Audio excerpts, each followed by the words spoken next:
Hey guys, this is OddOneGaming. This is going to be another Raid Shadow Legends video.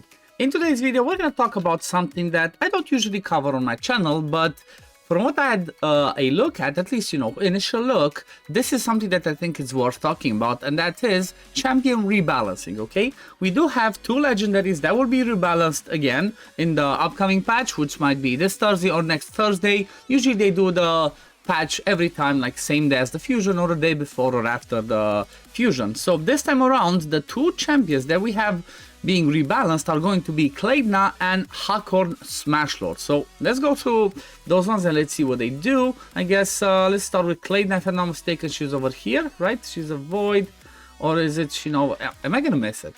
Is she not over here? Claidna. I knew she was a void. No, that's Chamaria. She's Sylvan Watcher. Yes, okay. Sylvan Watcher. So I knew one of the two. So she's one of the void legendaries that does the sleep on the A1, then fills the turn meter by 15%. AoE decrease speed and leech heals. And then block buffs and revive on death for 2 turns. Then the passive has a chance to block incoming damage, and then HP in dungeons by 40%. So she's not that impressive. That's the reality. She was not that impressive. Now, if we have a look what they say over here, let's read through what they say as well. After the following changes, we will find Claidna a more versatile and reliable champion, perfect not only against Sand Devil, she will also be a great addition to your Hydra or Arena teams. We're gonna be the judge of that. When booked, her A1 will now grant a 100% chance to land sleep. That's better. So from now on, you can fully rely on her taking care of sleep debuff versus Al Name. Her A2 got a new ability restoring 100% of each ally's destroyed max HP, that's always really good again, which will come in handy not only in Sand Devil's Necropolis but also against Hydra. With Claidna on the team, you can utilize powerful combo of decreased P plus leech debuffs on enemies, restoring the allies' destroyed max HP, then healing them at the same time. Before placing block debuffs and revive on death buff with her A3, she will also remove all debuffs. That's good. That's what you want to see. Remove all debuffs from all allies. Usually when you have somebody that places block debuffs, you kind of want them to cleanse as well if you can, okay? Especially if they're a legendary. So if you haven't got your perfect cleanser yet, look no further. Claidna got you covered, and finally her passive will have a chance to completely block all incoming damage on a random ally, including Claidna herself. Okay, so let me just move myself to the other side and let's see through this one. So first of all, her A1, it's a 70% chance to land a sleep. Let's see after the change. She has a 100% chance after being booked and still fails her turn meter by 15% if the sleep debuff is placed. So again, because she's a void, she's gonna be better for using in a Sand Devil, just like they mentioned, because being void affinity, you don't care about weak hitting. Keep in mind, there's still that 3% chance that you can get resisted. Okay, doesn't matter how much accuracy you have, the 3% chance is still going to be there. She's not going to be better than Siphi though, because Siphi has guaranteed without any accuracy. However, Siphi has the condition that the Sand Devil needs to be over 50% turn meter. However, I'm still happy with this. She's a void, she's going to be a good, because she's going to bring more than what, what's her name brings. Oh my god, what's her name again? The free login champion, she's Adeline. Because Adeline is just, she's just not good enough, even if you try to use her for Sand Devil. She's gonna bring more with this one because of her kit overall. You would open with the A1 and then you continue with the other. And then the A2, Lost in the Woods, she just had AoE decrease speed and leech. That went up to 100% and heal by her max HP. But now, after the change, she's also gonna restore each ally's destroyed max HP. So this comes really handy in the Sand Devil because she's gonna restore, because every time the Sand Devil hits you, he's gonna take part of your max HP. So having this, that she fully restores it and then heals it, just makes her an insane one for Sand Devil.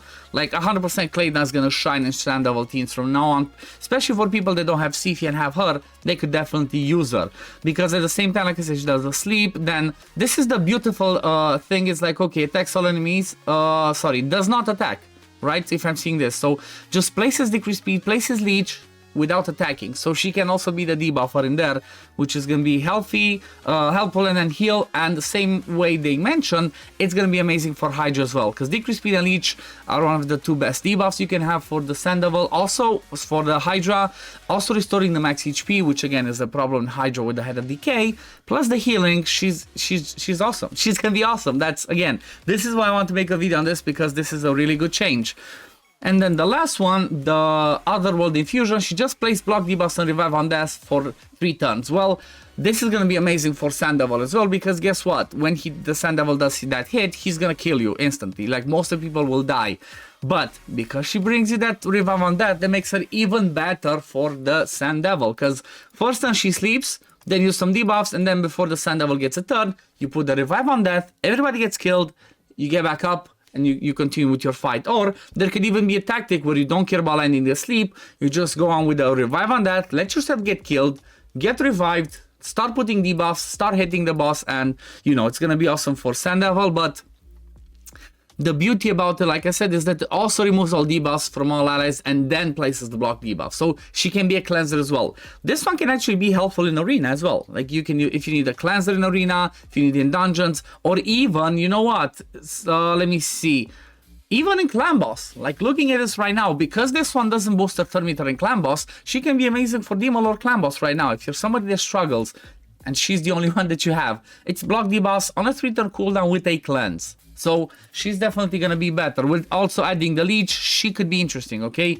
Leech, block debuffs, and then even the passive can be helpful for help somebody survive. So from my point of view, Claidna is just straight up a win. Like that, this is a good change. It doesn't make her game breaking, it just makes her really good now.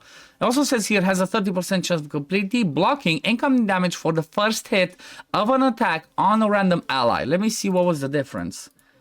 Has a 30% chance of, which goes to 50, blocking the incoming damage on the first hit of an attack. Okay, so it's not just herself. I think this one just used to be herself. Now it happens on any ally. So this is good. This is definitely brings more utility. It's kind of like a Sepulcher passive, okay? Sepulcher passive usually prioritizes the first one if it cans the leader and then goes on to the next one. So, yep, Claidna is a win from my point of view. I'll definitely take that. And now the next one is going to be, let me see, Hakkorhn Smashlord. So again, Hakkorhn is definitely one of the most useless legendaries in the game, okay? His kit, he used to be one of the OGs, used to be really good, because he was a good damage dealer, I guess, but he's just not good enough. A1 has a chance to stun, 55%, not the best. A2 removes all debuffs and places block debuffs on all allies, heal all allies by 15% of this champion's HP, heals each ally by an extra 10% of his max HP for each debuff removed from them.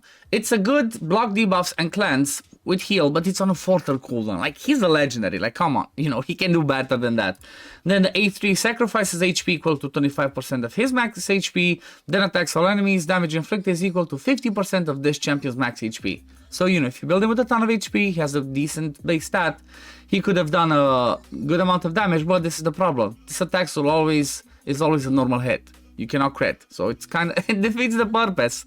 It defeats the purpose, plus he could have killed himself, then HP in dungeons by 33%. It's just, he's an epic at best, okay? He was pretty underwhelming.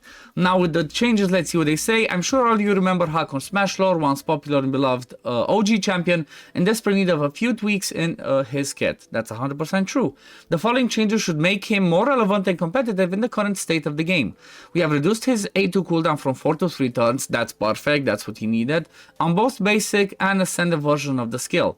And his A3 no longer requires HP sacrifice. From now on, Hakkorhn will simply attack all enemies with an ability to crit. Thank you. After the attack, he will place his shield on all allies, which better suits him as an HP tank compared to the old version of this skill. Exactly. Before it was just sacrifice HP, does damage, it's a normal hit. That A3 was basically useless. Unless he was in hard Doom Tower, then he could one-shot you. Or like in the secret rooms. So this one's pretty straightforward. The A2, which is the cleanse, again, so it's the cleanse, block debuffs, and heal, goes down to a 3-turn cooldown. That's perfect. Again, this one makes him viable for the Demon Lord. If you want to use him to block the debuffs, if you want to use him to block the stun, he's going to be perfect to help you get a affinity-friendly clan boss team. So that's amazing. That's the first part that I'm happy that this brings, you know, it brings Hakkorhn back into the fray for that. And then on the A3, also really amazing, because now not only does he attack, but he also places a shield on all allies for 2 turns. The value of the shield is equal to 20% of the damage dealt. It's not the biggest shield in the world, but first of all, it's not, he doesn't sacrifice HP. Second of all, he can crit with it. Third of all, a little bit of a shield is gonna help, because you know what? Let me show you something. In case you're gonna use him in in the Demon Lord, and you're gonna be like, well, his what's it called? His shield is not big enough because it's only one target, it's not gonna be that much damage. That might be a case, but if you have some awakenings, like this is, you know, this is why the game changes so much, and it can be some massive different stuff like this. If you have this one on your people, you know, or some of your people, this can be huge because he's gonna place that shield. Then if you have this awakening of some of your people, the emergency heal heals the champion whenever a shield buff placed on them expires, is removed, or is broken by an enemy attack. The value of the heal is equal to a portion of this champion's max HP.